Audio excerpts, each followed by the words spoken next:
Assalamualaikum warahmatullahi wabarakatuh. Perkenalkan, nama saya Alfia Nurhikmah dengan NIM akhir 058.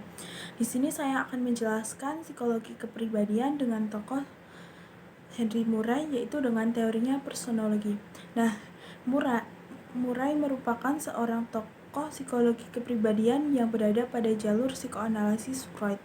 Dengan makna dan pemahamannya yang bagus tentang makna-makna kebutuhan manusia, Murray merupakan seorang tokoh yang berada pada jalur paradigma traits.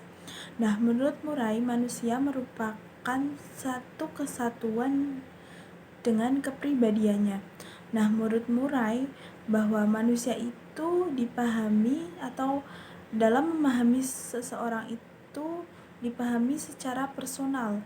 Nah, maka dari itu muncul teorinya, yaitu tentang personologi, yang menekankan bahwa psikologi kepribadian seharusnya menekankan diri pada kasus individual atau pribadi orang tersebut.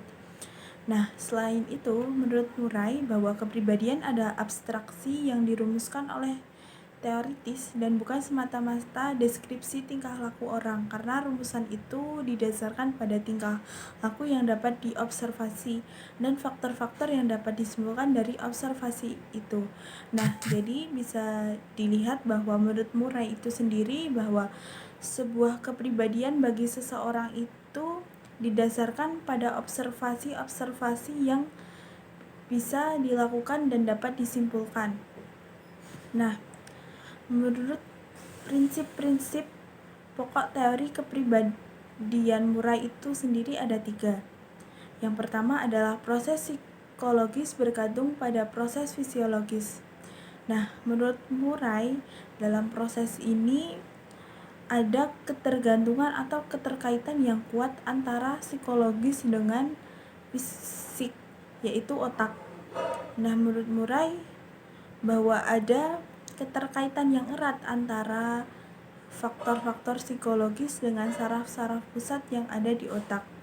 Menurutnya, tanpa otak tak ada kepribadian atau no brain no personality.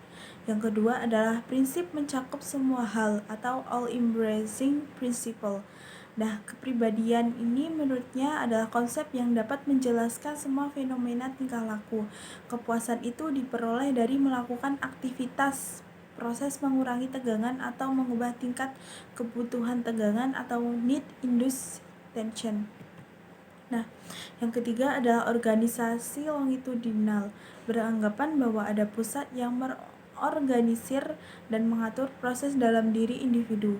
Fungsinya adalah untuk mengintegrasikan kekuatan yang saling bertentangan yang dihadapi individu, memuaskan kebutuhan individu, dan merencanakan pencapaian tujuan hidup. Selanjutnya adalah struktur kepribadian. Nah, struktur kepribadian yang pertama menurut Murray adalah id, ego, superego. Nah, id itu sendiri merupakan impulsif yang dibawa seorang individu sejak lahir. Berbeda dengan pendapat Freud yang menyatakan bahwa id itu hanya berisi impulsif, primitif, amoral, dan kenikmatan. Murray memandang bahwa id itu bisa juga berisi impuls yang diterima dengan baik dan diharapkan oleh masyarakat, seperti adanya empati, cinta, dan memahami lingkungan. Nah, yang selanjutnya adalah ego. Nah, Murray memandang ego sebagai sesuatu yang lebih luas dari Freud. Freud memandang ego hanya sebagai melayani, mengubah arah, dan menunda impuls yang tidak dapat diterima atau bisa dikatakan sebagai penetral. Tetapi Murray memandang ego menjadi pusat mengatur semua tingkah laku secara sadar, merencanakan tingkah laku, mencari dan membuat peluang untuk memperoleh kepuasan id yang lebih positif. Yang selanjutnya adalah superego. Dalam superego ini, Murray menekankan bahwa pentingnya pengaruh kekuatan lingkungan sosial atau kultur dalam membentuk suatu kepribadian orang tersebut. Seperti Freud memandang superego sebagai internalisasi nilai, norma, moral kultural pada usia dini yang kemudian akan dipakai untuk mengevaluasi tingkah laku diri dan orang lain. Yang selanjutnya yaitu unit-unit tingkah laku atau proceeding, dan serial. Nah, proceeding adalah semenggal waktu yang cukup untuk menyelesaikan pola-pola penting dan tingkah laku secara dinamis. Sedangkan serial adalah serangkaian proceeding sehingga merupakan unit tingkah laku yang lebih panjang. Yang terakhir ada ordinasi, abilitas, dan prestasi. Nah, ordinasi merupakan proses mental tinggi yang dipakai seseorang untuk memilih rencana aksi untuk mencapai tujuan yang diinginkan dan menempatkan pilihan rencana itu ke dalam operasi. Sedangkan abilitas menunjukkan potensi yang mampu dikerjakan seseorang. Sedangkan prestasi itu menunjukkan apa yang nyata dan dilakukannya dengan pengetahuan yang dimilikinya atau merupakan hasil dari pengetahuan yang ia punya. Selanjutnya adalah perkembangan kepribadian. Nah, teori perkembangan kepribadian Murray ini bersifat longitudinal atau bisa dikatakan sangat panjang, yang menekankan pada perkembangan sejarah individu. Seperti halnya Freud, dia memusatkan analisisnya pada pengalaman masa awal anak-anak dan pola tingkah laku yang terbentuk sejak masa anak-anak itu sendiri. Nah, Murray membagi tahapan perkembangan dalam 5 kelompok. Nah, dari 5 kelompok ini, masing-masing kelompok akan memiliki pola yang ditandai dengan keberlangsungan dari pola yang pertama akan menjadi penentu atau juga bisa dijadikan patokan sebagai keberhasilan bagi tahap yang selanjutnya. Nah, untuk tahap yang pertama sendiri adalah tahap kompleks klaustral. Nah, dalam tahap ini, pada awalnya kan kehidupan manusia itu berada dalam kandungan yang terasa sangat aman, tenang, dan sangat tergantung, suatu kondisi yang sering halnya kita harapkan untuk dapat kita alami kembali. Nah, dari tahap ini ada 3 bentuk lagi, yaitu bentuk yang sederhana. Kompleks ini termanifestasi dalam keinginan untuk berada di tempat yang sempit, hangat, gelap, yang aman, dan terasing. Nah, wujud dari manifestasi bentuk ini sendiri bisa dicontohkan dengan ingin berada di tempat tidur yang terasa aman, hangat, dan nyaman.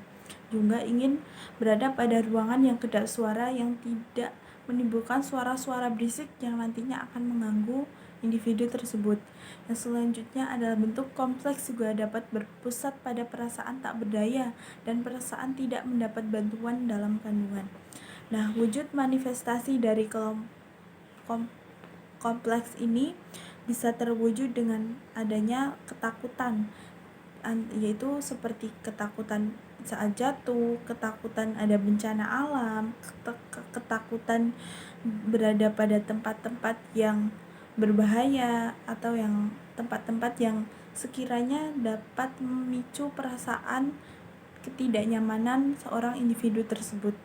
Nah, yang ketiga adalah bentuk kompleks agresi yang merupakan kompleks klaustral, malahan menjadi kompleks anti kandungan yang terpusat pada ketakutan, kehabisan nafas, dan keterkurungan. Nah, manifestasi dari wujud ini, seorang individu ingin berada pada tempat yang terbuka dan segar ataupun bisa bebas melakukan suatu hal apapun. Kedua adalah kompleks oral. Nah, kompleks sama halnya dengan kompleks klaustral yang tadi, kompleks oral mempunyai 3 variasi. Yang pertama adalah kompleks oral kasihan atau succurrence, adalah kombinasi dari aktivitas mulut, kecenderungan pasif, dan kebutuhan untuk dibantu dan dilindungi. Nah, wujud dari kompleks oral ini sendiri bisa dicontohkan seperti menghisap, mencium, makan, minum, dan lapar akan kasih sayang, seperti adanya ingin simpati dan perlindungan. Yang selanjutnya adalah kompleks oral agresi. Nah, kompleks oral agresi ini adalah kombinasi dari kompleks oral dengan aktivitas agresi dalam bentuk menggigit, meludah, membentak, dan dalam bentuk agresi verbal. Nah, yang ketiga adalah kompleks oral penolakan atau rejection. Nah, kompleks yang mencakup muntah, pilih-pilih makanan sedikit, takut ketularan penyakit, atau akibat berciuman dan keinginan menyendiri atau terasing. Nah, yang ketiga adalah kompleks anal. Nah, kompleks anal ini sendiri memiliki dua jenis. Yang pertama adalah kompleks anal ditolak, asyik dengan devakasi termasuk humor dengan anal dan senang dengan kotoran atau barang yang mirip kotoran, yaitu bisa contohkan seperti lumpur, adukan semen, atau lempung. Nah, yang kedua adalah kompleks anal retensi, yang wujud dalam tingkah laku retensifnya itu mengumpulkan sesuatu, menabung, dan biasanya orangnya bersih, rapi, dan teratur. Keempat adalah kompleks uretral.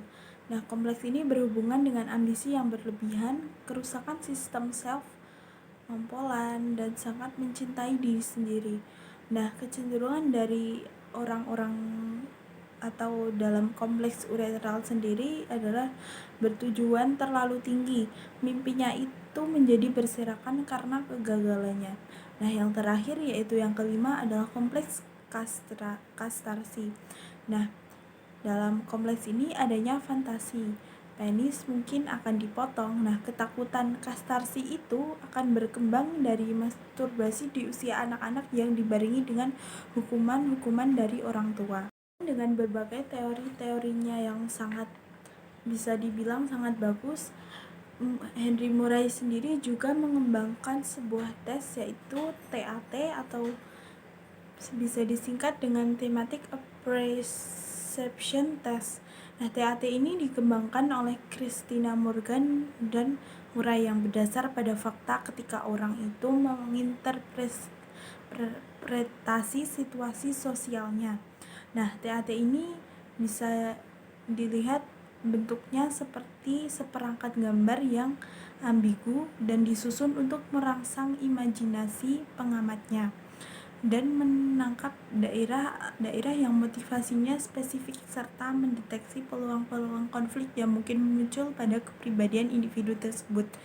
Nah, TAT merupakan tes projektif yang paling banyak dipakai setelah tes Rorschach. Nah, mungkin itu saja yang bisa saya sampaikan. Kurang lebihnya mohon maaf. Terima kasih. Wassalamualaikum warahmatullahi wabarakatuh.